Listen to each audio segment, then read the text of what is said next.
Welcome, everyone. Welcome guests from around the world. Just ahead of International Open Access Week, on behalf of Bentham Science, my name is Scott, and welcome to our webinar tonight, Understanding How Open Access Can Enhance Your Research Career. Great to see so many people signed up for this event. That's fantastic to see. Thank you so much for taking time out of your busy morning, afternoon, or evening to join us today. And as always, our guest expert for tonight's event is my friend and colleague who is reporting from Frankfurt, Professor Gareth Dyke. Gareth, how Hello. is Frankfurt? Things are great. Yeah, it's a beautiful day. Everyone's doing very well. Nice to see you. How's things going over there? Everything okay? Excellent, beautiful early autumn day here, and great to see so many guests joining us from elsewhere in the world. We see people from almost everywhere. It's fantastic to have guests joining us again from everywhere around the world, and it's an important topic tonight, isn't it, Gareth? Open access is growing and growing and growing, and we're very interested to see how our guests feel about open access, what experiences they have with open access, how they feel about publishing in open access journals, and how they feel about open science in general. And maybe this is a great chance to invite our guests to introduce yourselves. Let us know where you're joining us from.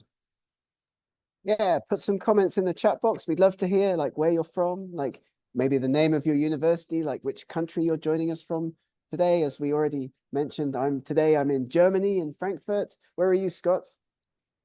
I'm in Tokyo, Japan. Fantastic. So yes, understanding how open access can enhance your research career. It'd be great to see. Yes, Nigeria, Ethiopia, Morocco. Fantastic. Great. Wonderful. Great Excellent. to see everybody. Great to see everyone. Thank you for joining us today. Gareth, this is a really important topic, and it becomes more and more important each year as open access grows. Any thoughts that you would like our guests to keep in mind as they listen to your talk today?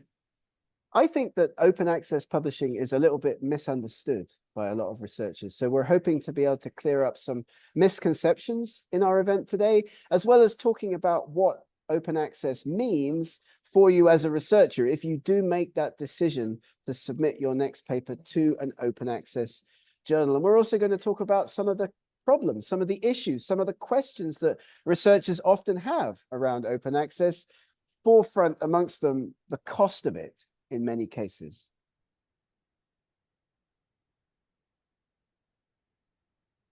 Absolutely. Welcome, everyone. Thanks for joining us today. We've got more guests coming in, guests from Poland, Saudi Arabia, Iraq. Welcome, everyone. Thanks for joining us. We're very happy you could make time to come today. Absolutely, absolutely. And while we've got you captive, what's the story with this particular slide, Scott? Great. Well, if you are joining us, you are a librarian or library sciences manager for your institution, scan the code and register for a 3-month trial with Bentham, absolutely free. There's no obligation whatsoever. You can try out some of our high quality impact factor journals. And again, there's no obligation whatsoever. Just scan the code. We'll get in touch with you and we'll set up your institution with a completely free trial for 3 months.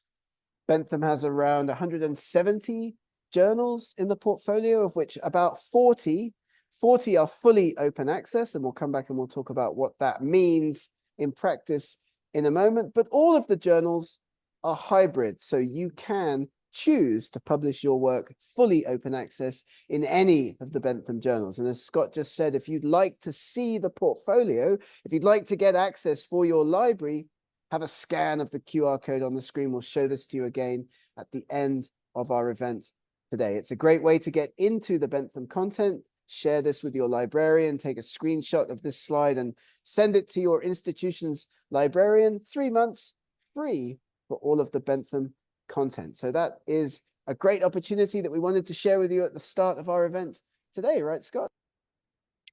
Absolutely. And Bentham, as the slide says, is a leading science, technical, and medical publisher. And I think we've got more than 40,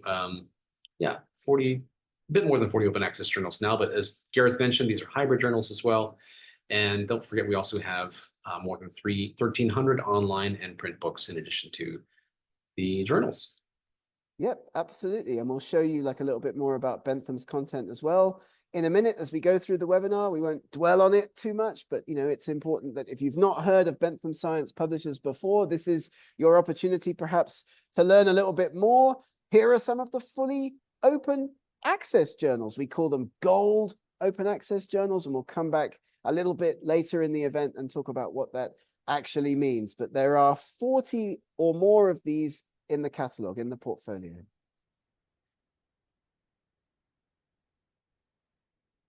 Okay, guests are filing in. I think we're almost ready to get started. How do you feel, Professor Dyke? Ready to go? Fantastic. Yeah, let's get going. And we're going to have polls. We're going to have interaction. We're going to have lots of opportunity for you to ask us any questions that you have about journal selection in general, open access journal selection in particular. But we're going to get started right now with a quick question to make sure that everybody's still awake. Scott? Great. So this question is just to gauge how familiar you are with open access publishing. So how many open access journals have you published in? Feel free to type your short answer. We'd love to hear your experiences with open access. Yeah, usually people tend to publish their work in what we call traditional journals. And again, we'll come back and talk about what those are and what that means in a moment. But open access journals, of course, probably you've used them in your career. Maybe you've published a number of articles fully open access. Do let us know so we can engage and we can talk about your experiences with open access publishing a little bit later on in our event today. Okay, answers coming in. Let's take a look at some of the answers, the details that we got. So we've got various numbers here. Some of our guests have published in 3, 4, in some cases, a single open access journal. One of our guests has already published in 6 different open access journals. So great, we've got a whole range of experiences here tonight. Fantastic. Thanks everyone for answering the poll. Great to know your experiences, and we know what you've already experienced via open access. Thanks everyone.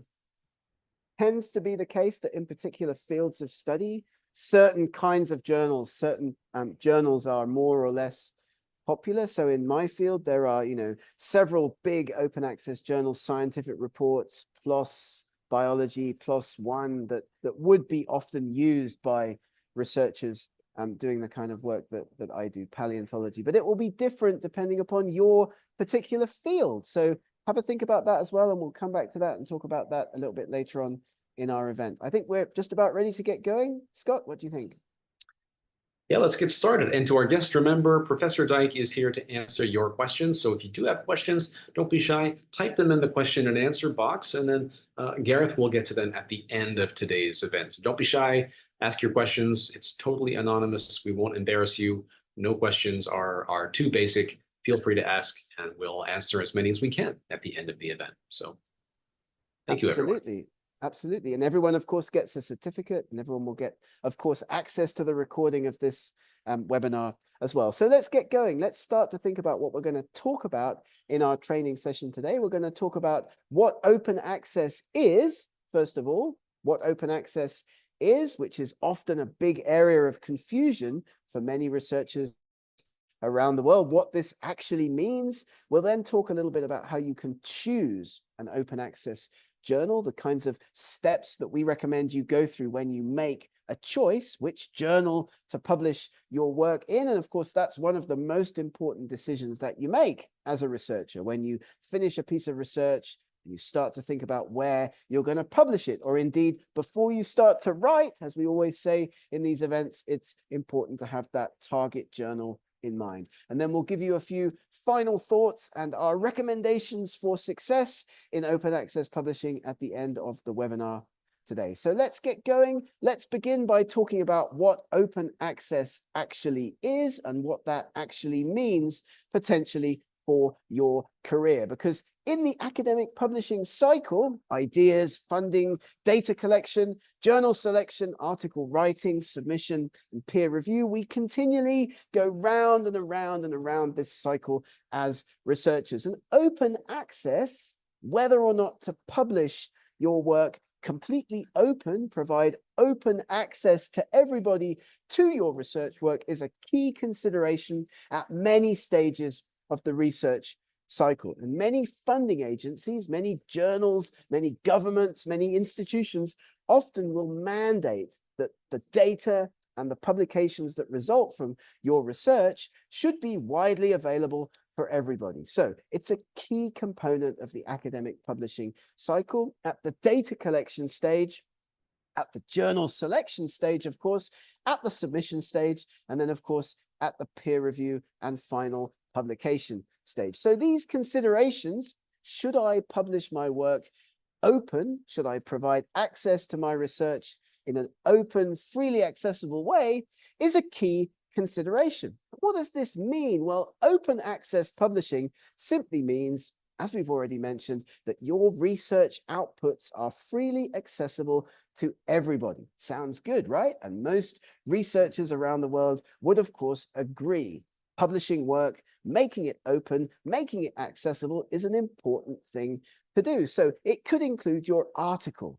It could include your data, your results, and sometimes also the whole of the peer review process itself. Many journals, preprint platforms are doing open peer review, and we'll talk about that in a little bit as well. But a couple of key points about the process, a couple of key points about open access to get us started. You own the copyright, and that's a question that many researchers often have. If I publish my work in this kind of journal or that kind of journal, what happens to the copyright? In open access publishing, you, the researcher, retain ownership of the copyright. And that's a big difference between this kind of publishing and traditional publishing models in subscription journals. Your research is covered by copyright, but reuse is, of course, often allowed by other researchers with attribution. And these are called CC licenses. We call these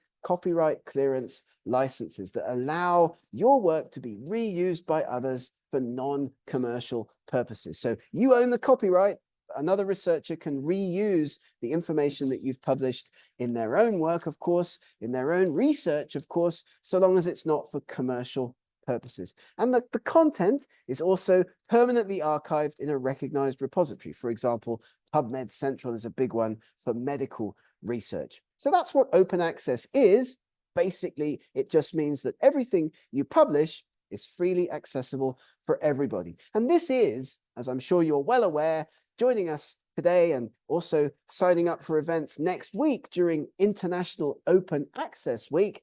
This is a key pillar of the broader, what we call open science movement, whereby research information of all different kinds is made freely available to everybody. That's open science. So this intersects with key principles like open data, the fair use of data, fair data practices, and collaborative research. So if you choose, and we certainly hope that you will after this webinar event today, if you choose to publish your next paper in an open access journal, you're going to benefit from greater visibility, improved reproducibility, and enhanced research collaboration. A paper that gets published open access gets more citations, views, reads, downloads, higher Altmetric scores than a paper that is published in a traditional journal. It's just a fact. So here are some of the benefits to you of considering an open access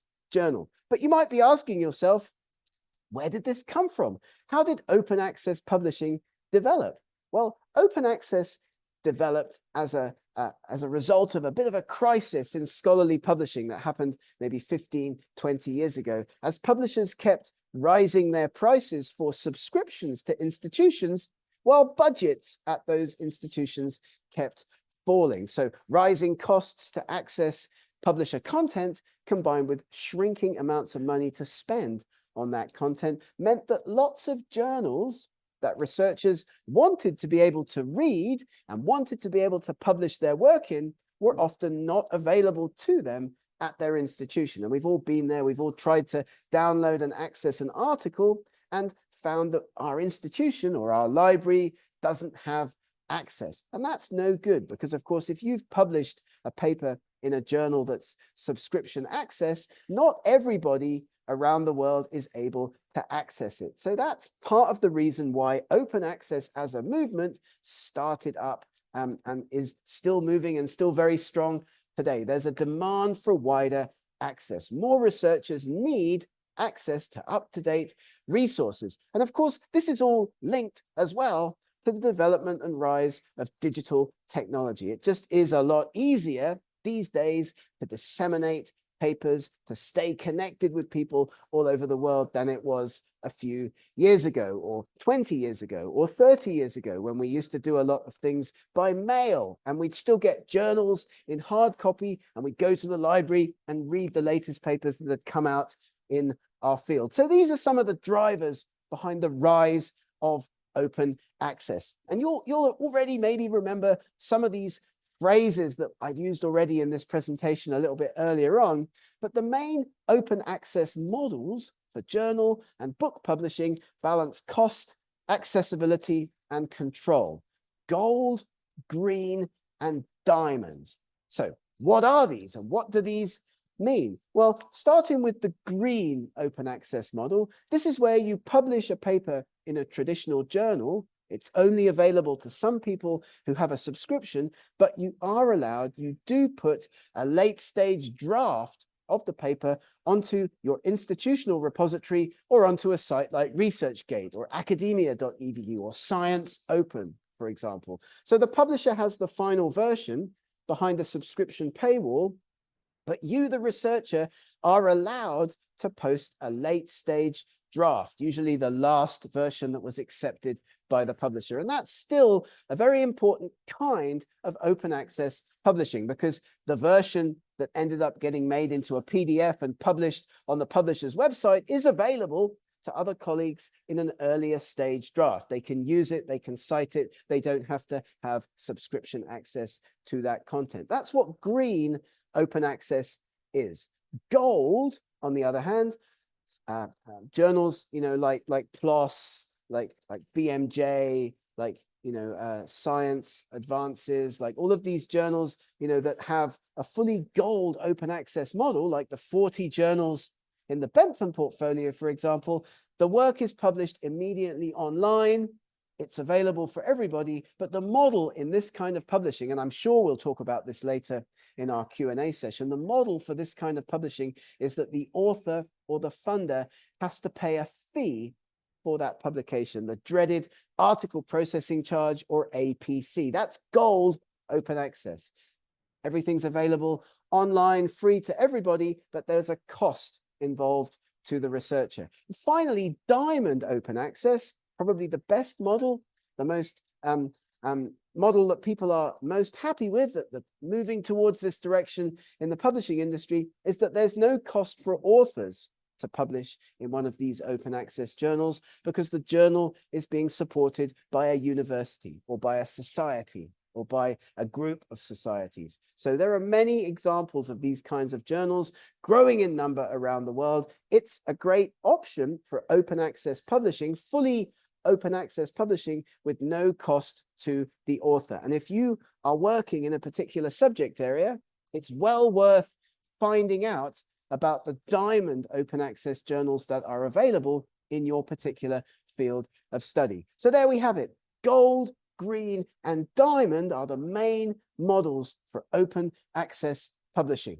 And here's a slide that just explains a bit more about some of the key differences between our traditional model for publishing content and the open access model. And I've already talked about these already in this presentation, but in traditional publishing, paywalls, subscription paywalls, restrict access to everybody to content. They're funded by subscriptions. So if your university doesn't have a subscription to a particular journal or series of journal titles with a publisher, for example, you might not be able to access that content as a working researcher. So that's traditional publishing. Access is possible if you or your institution has a subscription, whereas open access publishing, freely available to everybody, funded by author fees, APCs, institutional support, the diamond model that we talked about a moment ago, or what's called subscribe to open, whereby an institution pays a subscription and the journal content then is gradually made open access in the journal over time. Very, very important distinctions between the models that we use when we talk about open access publishing. So what are some of the features, some of the other benefits of open access to you as a researcher? Well, it's a sustainable funding model for publishers, of course, free access for readers. Anyone can get access to any of the content any of the time. So researchers tend to like this model for publishing. You get increased readership and citations.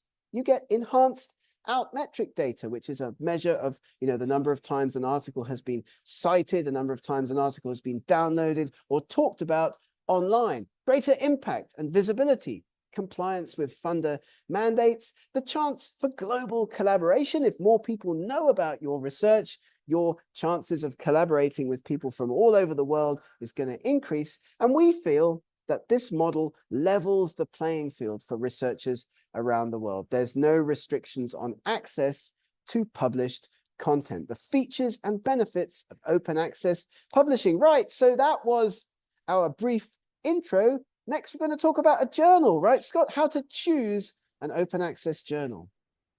That's right. With choices increasing year by year, there are a lot more options for researchers who are choosing the open access pathway. And so now we're going to get some tips from Professor Dyke on selecting open access journals. And these are, I think, very important, very useful tips. And maybe we can launch a quick poll and see what kinds of tips or techniques our guests are already familiar with. Gareth, what do you think? Let's try a poll here quickly. Let's see which tips and techniques our guests already use when they're choosing an open access journal. So our poll says, which are good tips for choosing an open access journal? You can select all the tips that you think are good tips. Tip number one, check the journal's reputation. If you think that's a good tip, select that one. Do you recognize recent authors? If you think that's a good tip, select that one. Number three, verified it's indexed in DOAJ, the Directory of Open Access Journals. If you think that's a good idea, tick that box. Number four, access the licensing terms. Number five, consider funding options and potential APCs, as Professor Dyke mentioned earlier, those processing charges. And number six, look for journals that align with your research goals. What do you think would be the top tip here from among these 6 tips for choosing an open access journal? Let's see what our guests think. Don't make the mistake that I always used to make and just pick a journal almost at random, or just, whatever seems like a good idea at the time, or whatever journal your supervisor or your colleague recently published a paper in. That's often part of the thought process that researchers go through. No, you need to put a bit of thought, a bit of time and effort into this, because it really is one of the most important decisions that you make as a researcher, where to publish your paper. Okay, thanks to everyone who chose. Apologies, this was supposed to be a multiple choice poll, but looks like it's a single choice. But either way, it gives us a sense of which tips our guests think are most important. So let's take a look at the poll and see which came out number one. Looks like more than 40% of our guests feel that one of the key tips here is to check DOAJ. That's a great choice. 30% of our guests said funding options were important and the processing charges. 20% said that looking for journals that align with their goals was a top tip. Great to hear your feedback, everyone. Thanks for sharing your strategies for selecting a journal. Now, Professor Dyke, walk us through it. What are some of the best ways to choose an open access journal for research? Brilliant. Well, we'll do this now. We've talked about what open access is, and I hope that that was straightforward and easily understandable. If you have questions, of course, don't be shy. As Scott was saying, everything can be anonymous. Like, there are no silly questions. We're here to help researchers understand the publishing process. Choosing an open access journal is very important part of the process. And of course, communication with journal editors, peer reviewers, and people on the publishing industry side of things as you go through this process is very important. And of course, that can be an issue for researchers around the world as well. That's why we do these webinars. We do them with Bentham Science once a month, Scott and I. So do have a look at the Bentham Science website, where you can sign up for additional webinars in our series. But of course, we get these kinds of emails all the time. Thanks for asking if we would like to publish your paper. It's good and original, but unfortunately, we're simply not willing to publish it. The good bits were not original, and the original bits were not good. We often get rejection from journals at the initial editorial triage stage, at the initial editorial desk rejection stage, which is part of the reason why it is very important to think about your target journal before you begin the writing process. And many successful researchers around the world don't start to write until they've decided on a target journal. And this is a key tip from Scott and I in this event. Please try to do this the next time that you have a piece of research and you're starting to think about writing it up for publication. Have a think about the journal, the target journal, before you begin, because every journal is different. What kind of paper you're going to be writing will be related to the journal, and you can answer many questions that researchers have about the structure of the writing, what goes into the different sections, by having that journal in mind as you write your paper for scientific reports, or you write your paper for PLOS One. You've got that journal in mind. And how do you do this effectively? Well, talking to colleagues is one great way. Learning where successful researchers in your field have published their work, have a look at their websites, have a look at their CVs and track records, and of course, making pre-submission inquiries to editors. This is a great tactic, a really fantastic way to speed up the publishing process.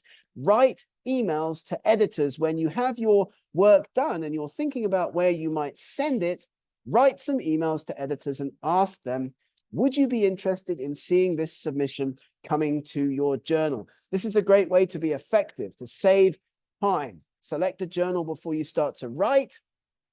You can also consider the use of preprint platforms, and we've presented on preprint platforms in the past. Scott and I, we've got lots of content on the use of preprint platforms, but what does that mean? Your work can be shared openly on a preprint platform before submission, and journal editors will potentially come to you. They'll come to you and ask, your preprint looks great. Wouldn't you like to submit it to this journal? And you can mix and match and end up in a journal with a higher impact factor. So look at the journals your international colleagues use for their submissions. Write a ranked list of maybe 5 to 10 key journals in your subject area, aiming high, of course, but always choosing appropriately. So you can't always get your work published in those fantastic high impact factor journals, but there is, of course, no limit to the number of pre-submission inquiries you can send to editors. You commit yourself to absolutely nothing. But as we talk about in our ethics presentations, when it comes time to actually make the submission, you can only submit to one journal at a time. So we put together a few resources here on this slide, helping you to understand which open access journal might be a good choice for your next piece of research. The Spark database, Sherpa Romeo is good to look at. You can use that to check publishers' policies on self-archiving, whether or not you are allowed, for example, to put your work on ResearchGate or academia or on your own personal website, whilst at the same time publishing the final version in that journal of choice. Is the journal that you've chosen going to be green open access? Because lots of funding agencies require that. You've gotten government money for your project, you have to then publish in a green or gold open access journal. You need to find one that's both good with a decent impact factor, but also that may not have such exorbitant article processing charges. And of course, that's a question that we're definitely going to come back to a little bit later in our event. The directory of open access journals, as Scott already mentioned, the famous DWAJ, the place where you can go and look for open access journals in your field. You can sort them, you can search them by impact factor, by APC. You can see like what the cost is going to be relative to the journal impact factor. And don't forget as well, Open Door, Open Doar, the directory of open access repositories. Think, check, submit. That's actually a website that we recommend that you have a look at. thinkchecksubmit.org, guides on choosing trustworthy journals. But don't forget, you can make those pre-submission inquiries. You can write to editors. Once you have a piece of research that's almost ready to write up as a paper, you can write pre-submission inquiries to editors, and that will help you with the journal selection process, because some editors will come back to you and say, wow, this sounds great for Scientific Reports or Current Neuropharmacology, one of Bentham's leading journals. I would like to see a submission from you. And then you've got a good target journal in mind. You've got a great opportunity to get the work published. So reach out to editors, reach out with your abstract, reach out with your title. And indeed, Scott and I will give you access to an email template at the end of this event that you can use in order to do that. Pre-submission inquiries. Why not write to a number of target journals? You've nothing to lose. Here's a screenshot of the template that we're going to give you at the end of this webinar today, but that helps with the journal selection process. I've got a piece of research. It's on a particular subject, let's say neuropharmacology, to stay with the theme of our Bentham event today. Here's my list of 5 or 10 leading neuropharmacology journals, some of which are open access, some of which are gold, some of which are green, maybe some of which are platinum open access. I choose what's most important to me. I have my list of impact factors. I then write pre-submission inquiries to editors, and their responses will inform my decision on which journal to eventually submit the paper to.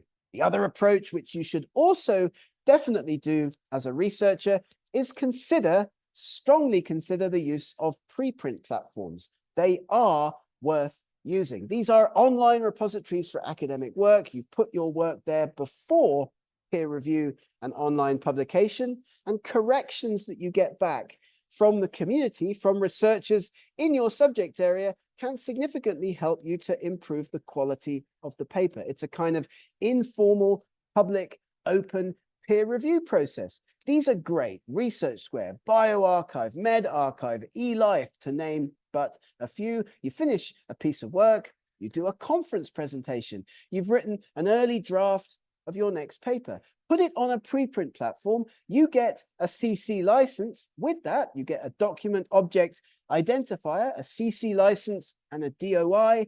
That work is protected. It's your priority. That is now stamped against you. You are protected by doing that. You've got the work on a preprint platform. You are now the owner of that work. Nobody can watch you give a talk at a conference and then steal the idea and go off and do it themselves. It's already been pre-printed. It's already on a preprint platform. So of course, big advantages of this approach: work gets shared very fast with other interested researchers. Peer review can happen fast and open if appropriate. And as we already mentioned in this event a little bit earlier, journal editors keep their beady little eyes on the major preprint platforms around the world. They see a paper that might be suitable for their journal.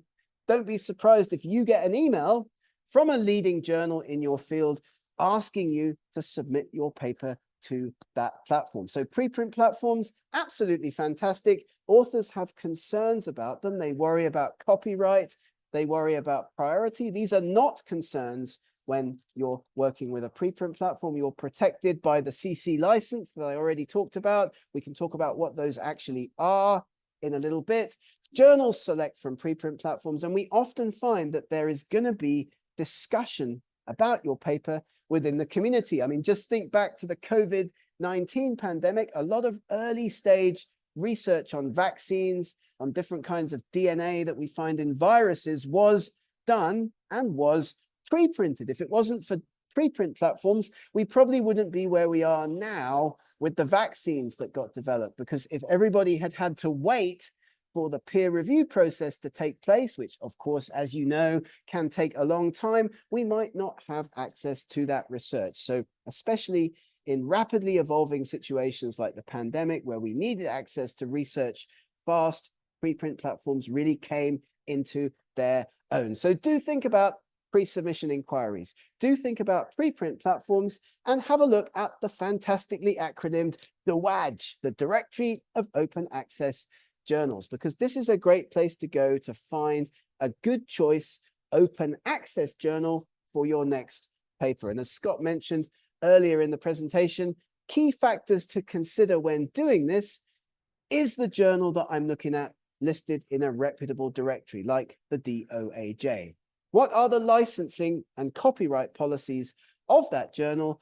And probably most importantly to many of the people listening to this event today, are there going to be publication fees? Well, lots of times, oftentimes in gold open access publishing, there will be a fee. And we're going to, I'm sure, have lots of comments and questions about that in a moment, which brings us on to this very important topic because the open access journal publishing model necessitates, is based upon a fee that's paid by a funder or by a researcher. We've seen a big rise over the last decade or so in the number of journals that are predators, that are fake, that are only out there to get their hands on your hard-earned money. So it's very important to be aware of this and be alive to the fact that there are quite a lot of open access journals that are fake, that are sending you emails, reaching out to you with publication opportunities in a journal that is not listed in the DOAJ, that is not reputable, that is only trying to get access to the money. Unfortunately, many journals, fake journals, try to cheat you out of your money and your research, and they're getting more and more sophisticated all of the time. It can be quite difficult to spot the difference between real and fake journals, which is why we do these training events, by the way, and we do a whole training webinar on journal selection. So if you're interested in hearing that, get in touch with us. Perhaps your institution or library or university would like some additional training from Scott and I. We'd love to show up virtually at your institution and do that. So do get in touch if this is something that you'd like to learn more about. But some resources for you. Help to spot a fake journal. Have a look at the website of the journal. Is the URL strange? Does the site contain obvious errors? Often these predatory journals have put their websites up in a big rush. They haven't put a lot of time into it. As I mentioned, they're only really interested in getting their hands on your money. Is the journal indexed? Is it listed in the DWAJ, in the DOAJ, as we've talked about already? Who's on the editorial board? Do you know people on the editorial board? Have you heard about the research of key individuals on the journal's editorial board? Because you should have. A reputable journal should have leading researchers, leading scientists in your field on the editorial board. And you can always send a message to members of the editorial board and ask them about the journal. How regularly is content getting published? Are articles being properly peer reviewed? Do they match with the aims and scopes? What fee structure does the journal have? They should never be charging submission fees. They should only ever be asking for payments after your paper has finally been peer reviewed and published. And finally, spam. Are you receiving lots of email from that journal, from that publisher? How to know a real journal? It should be indexed. It should have, as all of the Bentham journals have, a robust peer review process, a benchmark for our trust in scholarly academic publishing. And the fees and policies need to be clear, fair, and explained in detail. And we've put a number of the key resources that we do mention in this presentation onto the slide. Think, Check, Submit, doaj.org, oaspa.org, and COPE, the Committee on Publication Ethics. Their website is publicationethics.org. So here's some tips in quick summary. Check the journal's reputation. Do you recognize recent authors? Verify the indexing. Access the licensing terms. Consider funding options and potential APCs. Look for journals that align with your research goals. Because of course, journal selection is really important. As we've talked about, it probably is the most important part of the research publishing process. And we'll come back to this in a moment. Any questions, do put them in the chat box. We'll be having a Q&A session in just a few minutes' time. But for now, let's have a quick look at some of our final thoughts and recommendations. What do we recommend that you should be doing when it comes to open access publishing? Some of the pitfalls, some of the commonly asked questions, and some of our recommendations for you in order to navigate this shark-infested water, this minefield of journal article publishing. So let's have a look at some of our final thoughts and recommendations. Check the copyright, check the licensing of the journal that you plan to publish your work in. What kind of copyright license are they offering for your article when published open access? Here's a list of the different kinds, the different type that you get for your article, and you may get a choice from the journal, from the publisher, so it's important to be aware of what these are. This is going to determine what you may be able to do in the future with your own research. You want to own the copyright, but you may end up signing over the commercial copyright to a publisher, and you want other people to be able to access, read, and use the paper. Can you submit? Are you ready to submit to the journal? What prior publications do you have in the area? Has your paper or any part of it been published before? Be aware of the ethical implications of making a submission to a journal. And again, as I mentioned, if you'd like to learn more about research and publishing ethics, well, as luck would have it, we have a whole webinar presentation on that. So do get in touch with Scott and I at the end if you'd like, or your university would like, or your research group would like more information about research and publishing ethics. Preprint policies, conference material. Does presenting my work at a conference affect my ability to submit to this journal? What embargo rules does the publisher have? Am I going to be salami slicing my work? Is my submission merely a thinner slice of a fuller study? And as has happened to me on a number of occasions, am I publishing a translation in English of an earlier published piece of work? Be aware of what all of these differences mean. Be aware of what all of these differences may impact on the final version that you're getting published. And you do need an ORCID ID. You do need one. Often journals and publishers require you now to have one as part of the submission process. Do get one of these if you haven't got one already. It's a free service, a not-for-profit service, enables you to distinguish yourself and other researchers, to find you in the sea of other researchers potentially with the same or similar name. And of course, if you're confused, do get in touch with us. We'd love to talk more about all of this. So in terms of key takeaways from our event today, different open access models are available, offer various benefits. So choose wisely what kind of open access model you would like for your next paper. Use reputable tools, resources to evaluate your options. And we've shared a number of those with you in this training event today. And of course, make sure you do understand the licensing and quality indicators. What kind of copyright? What kind of CC license? What impact factor? What reputation does the journal that you're choosing actually have in the selection process as you start to think about where you'll publish your next piece of excellent research? Right. So what have we discussed in our webinar today? We've talked about what open access is.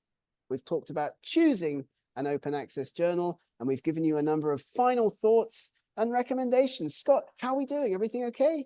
Everyone Doing well? great. I think our guests are, I'm certainly enjoying your talk. So thank you as always, Professor Dyke, for sharing your expertise with us. And thanks to our guests for joining on behalf of Bentham Science. We always appreciate it. Thank you so much for taking time out of your busy day and taking a time away from your busy research. We've got a whole bunch of great questions from our guests today, Professor, if you have time. And let's get to some of these questions now, shall we? Absolutely perfect. Let's do it. Brilliant. I'm glad to see so many in the question box. It's really good to see. It's fantastic. Well, the first question, this is perhaps one of the easier ones. So one of our guests asked, what is the Research for Life program? Now, I'm less familiar with this. I do know of it, and this is it's an NPO program that provides open access research availability to developing countries. So if you're interested in that, I'll stick a link in the chat window, and you can browse their website. It's a very interesting organization. And it's I think got a great mandate and very helpful for those who are seeking quality peer-reviewed research, but may not necessarily have access to some of it. So here's a link. I've just stuck that in the chat window. So thank you for your question on that. That's Research for Life. And our guest, Chai Mai, thank you always for joining us. Some great questions here. What are the main advantages of publishing open access compared to traditional subscription-based journals? Well, we went through some of these today. Which do you think are most appealing for authors, Professor? Which are the advantages that authors you find are most often seeking when they publish in open access journals? I mean, that's a great question, and thank you very much for it. But like above all, like if you publish a paper in an open access journal, simply put, more people are going to see it. More people are going to read it, more people are going to download it, and more people are going to cite it. So that's the key advantage. There's no restriction on access to the research once published. And so you'll find, if you compare the citations of a paper in a traditional journal with a paper in an open access journal, keeping the impact factor approximately the same, you'll get more views, reads, downloads, and citations if you publish open access. So I hope that's a simple answer to that question. If you want more people to see your work, then publish it open access. Absolutely. Great question. Great question. Visibility, discoverability, and of course, more citations for your paper. Absolutely. Another question from our guest. This question is, how can researchers manage the article processing charges, those APCs that Professor Dyke mentioned, that are associated with open access journals, especially when funding is limited? This is a great question. Well, we talked a little bit about diamond access and some other approaches. Your thoughts, Professor? How can authors manage these APCs? Yeah, this is a really, really common question. Probably the most common issue raised with open access publishing. Where am I going to get the money from to pay that 1,500, 2,000 or more article processing charge that the publisher is asking for? Well, as Scott just mentioned, the first strategy here will, of course, be to look for journals that are open access in your field that are not asking for a fee, and those are called diamond journals. And we do have access to some databases where you can go and look at those potential journals, the EDANS journal selector being one, the directory of open access journals being another. So diamond open access could be an option, especially if impact factor, journal impact factor, is not such a key consideration for you. And that will depend upon how you're being assessed as a researcher, what your guidelines are from your funding agency, from your institution. For example, in the UK, where I'm from, impact factor is still important for researchers. So we would choose, when we're mandated to by a funding agency, an open access journal with a decent impact factor. Often the funder will pay the APC, or the institution will pay the APC.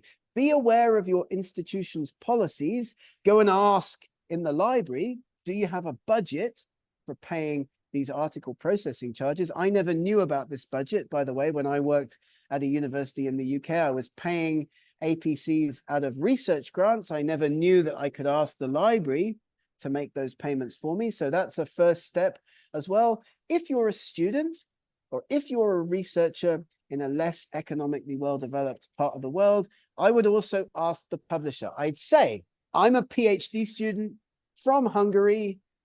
Can you give me a discount or a waiver on the article processing charge? Because that works. Often publishers will come back and say, sure, just make a token payment. Give us $50 or give us $100. It's a tricky one, but I hope that I've given you a few tips and tricks for navigating the process. Do get in touch with us. We're always here to answer any questions that you may have.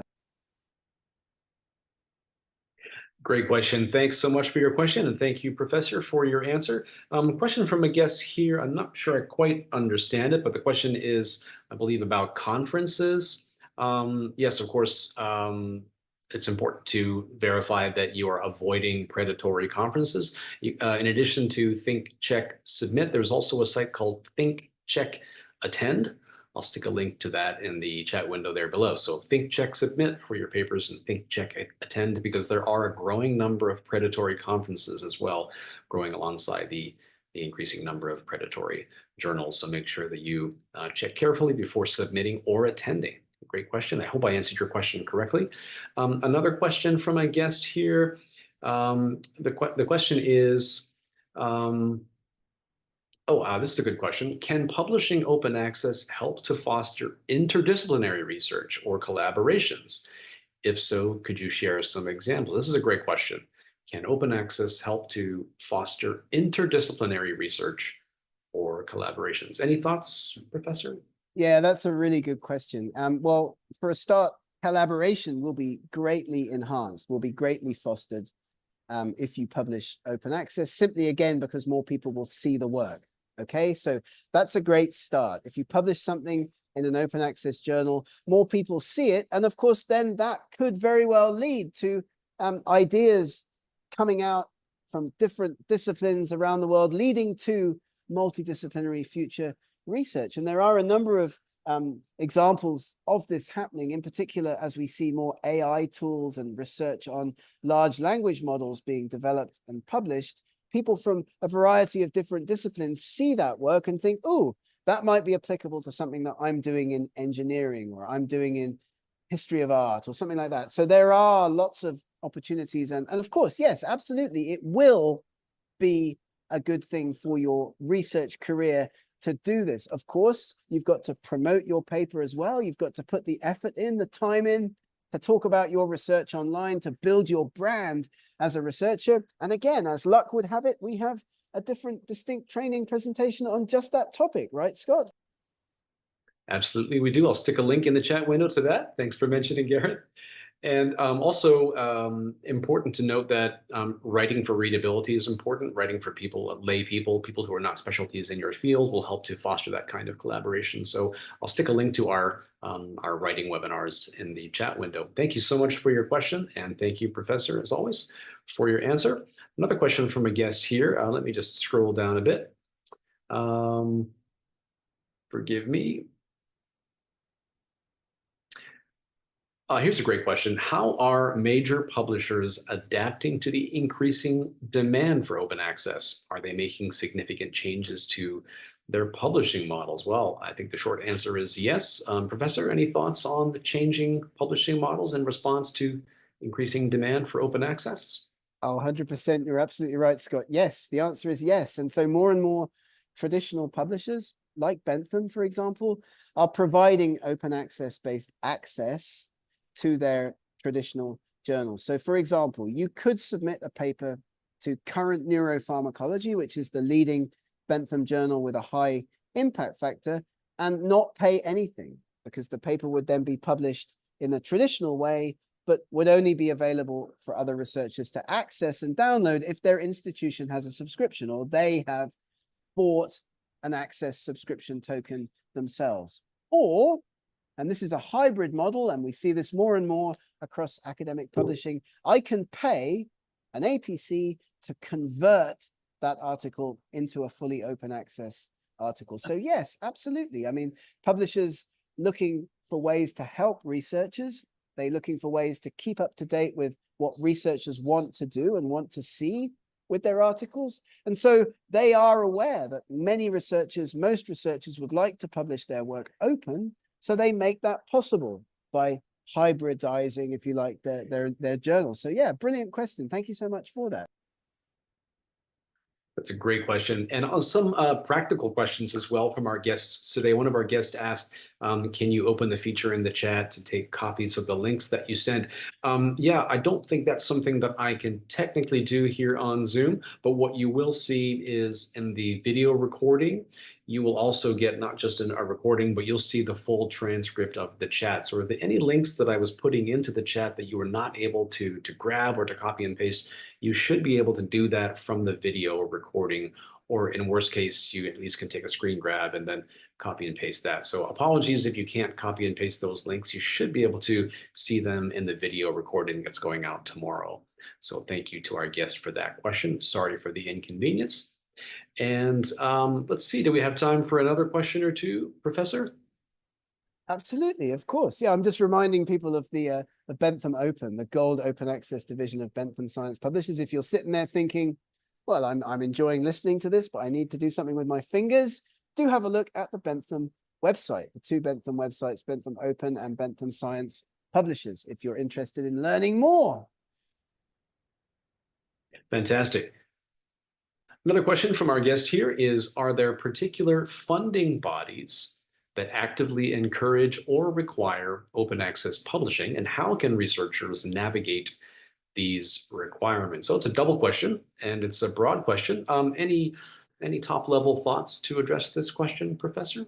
Absolutely, great question again. Like, we have a partnership with an organization called Scientify Research, which is a great database that you can access as a researcher to find out about funding that's available for you in your subject area or in your region of the world. Okay, so Scientify Research, have a look at that, because that will help you if you're thinking, where am I going to get funding for this next research project from? That will give you lots of ideas, maybe some suggestions for websites, for agencies, for initiatives that you're just not yet aware of. And you'll find that many national funding agencies have clear policies on open access publishing. Not everybody is mandating full gold open access publishing, but many are asking for at least green open access. So if we give you money for your research, it comes from taxpayers, for example, they should have the right to access what you've published if they want to. So we would like you to please publish the work green or gold open access. So I think that's becoming more and more universal, but you'll have to check with your funding agency, with your national government in your region of the world to learn about what specific mandates and requirements there are, for example, in Iraq or in Morocco or in, wherever you are based listening to this event today. Great question. Thank you so much for it. Great question. And thank you, as always, Professor, for sharing your knowledge. Here's a more general question from one of our guests here. Let me just scroll back here, see if I can find it again. I'm struggling to find the exact question, but okay, here's the question. Our guest asks, what is the purpose for the owner that their articles or other materials, I guess, such as data, should be published openly? So I guess the general question is, broadly, why open access if authors are paying APCs and so on? I think we covered some of those points earlier, Professor, but there are some benefits for authors, including higher citations and discoverability. Would you say that there are other compelling reasons for authors to publish OA, even though there might be APCs involved? Oh, definitely. I mean, we are moving away from a world where you just collect your data and you keep it to yourself and you don't share it with anybody, and you just occasionally publish a paper from it here and there. You need to share your data. You need to be open with your research results. That's important for reproducibility above all. I mean, if Scott publishes a paper based on a data set and I don't have access to that data set because my university doesn't have a subscription, or because Scott hasn't put it onto a repository, that means that I'm not able to really verify what he's saying. I'm not able to test and retest the hypotheses, let's say, that he's been talking about in his paper. So ethically, I think it's important for reproducibility and for your reputation as a scientist, as a researcher. Your work is trustable, and that we get from being open and getting the work through peer review and publication in a decent journal. So great question. Thank you. Thanks for your question. And another of our guests was asking, can you please open the feature in the chat to take copies of the links you have sent? I'm sorry, I cannot adjust those settings in Zoom. I apologize. But as I mentioned a bit earlier, you should be able to copy and paste them when you review the recording. So we'll send an email tomorrow with the link to the full recording that also includes the full chat. You'll be able to scroll through it and see all the questions and answers there. So I apologize if you can't copy and paste the links from the chat here, but you should be able to do that from the recording tomorrow. So apologies for the inconvenience there. Perfect. Well, let's just remind everybody of the Gold Open Access division of Bentham Science Publishers, and also the fantastic QR code. If you didn't get the chance to scan this at the beginning of our event, do scan it now, or take a screenshot of this slide and send it to your lovely institutional librarian so that you can get free of charge 3 months access to all of the Bentham Science content. Well, on behalf of Bentham Science and Professor, we always appreciate your time and expertise and answering our questions. And as always, I learned a tremendous amount from you today, and I hope our guests found today's talk useful as well. So thanks to our guests for joining from all around the world and taking time out of your busy day. Gareth, any final thoughts before we leave today? Open access publishing is a good way to disseminate your research. It may have a cost, and that's very unfortunate in my opinion, but we're always here to help. So do get in touch with us if we can answer any of your questions. And do have a look at Bentham Science and Bentham Science Publishers, benthamscience.com as a potential venue for your next paper. Thanks, Scott. Always great to work together and do these events. Thank you, Gareth, and thanks to our guests. Have a wonderful day, everyone. Thank you.